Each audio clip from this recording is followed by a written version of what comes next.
ఏదైనా అంతర్జాతీయ మ్యాచ్లు జరుగుతున్నప్పుడు అక్కడ తమ భావాలని ఆ మ్యాచ్ సందర్భంగా ప్రొజెక్ట్ చేయడం అనేది చూస్తుంటాం. ఒకప్పుడు తాలిబాన్లు ఆఫ్ఘనిస్తాన్ ప్రశాంతత కావాలన్నటువంటి, తాలిబాన్ల నుండి రక్షణ కావాలంటే ఆఫ్ఘనిస్తాన్ క్రికెట్ జట్టు పెట్టింది.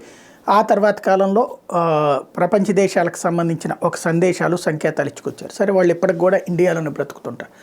అట్లా ఒక సందేశం మొన్న మధ్యన చూసాం. పాలస్తీనా సపోర్టర్ ఒకడు కోహ్లీని కావులించుకోవడానికి పరిగెత్తుకుంటూ వెళ్ళడం వరల్డ్ కప్ ఫైనల్ సందర్భంగా ప్రపంచమంతా చూసింది. అట్లాంటివి చేస్తుంటారు. అట్లాంటి వాళ్ళని ఏంటి, ఆ వ్యవహారాలు ఉల్లంఘించారంటే భద్రతని ఉల్లంఘించారన్నటువంటి కేసు పెడతారు, పంపించేస్తారు. అయితే టర్కీ ఒక విచిత్రమైన కేసు పెట్టింది. టర్కీలో ఇజ్రాయెల్ జట్టు ఫుట్బాల్ ఆడుతోంది.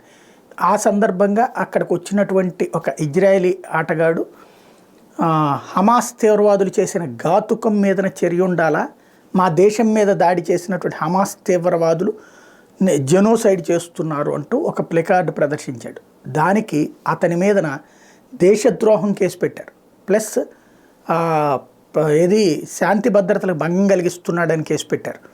తీవ్రమైన కేసులు పెట్టి టర్కీ అతన్ని అరెస్ట్ చేసి జైల్లో పెట్టింది. ఇప్పుడు ఇజ్రాయెల్ దాన్నే తప్పుపట్టింది. భావ వ్యక్తీకరణని ఏ విధంగా తప్పుపడతారు అంటూ నిలదీసింది. అవసరమైతే అతని మీద స్పోర్ట్స్ పరంగా చర్యలు తీసుకోవాలి తప్పించి ఏ విధంగా చట్టపరంగా చర్యలు తీసుకుంటారని నిలదీసింది. ప్రస్తుతం దాని మీద ఇద్దరి మధ్యన వాదనలు నడుస్తున్నాయి.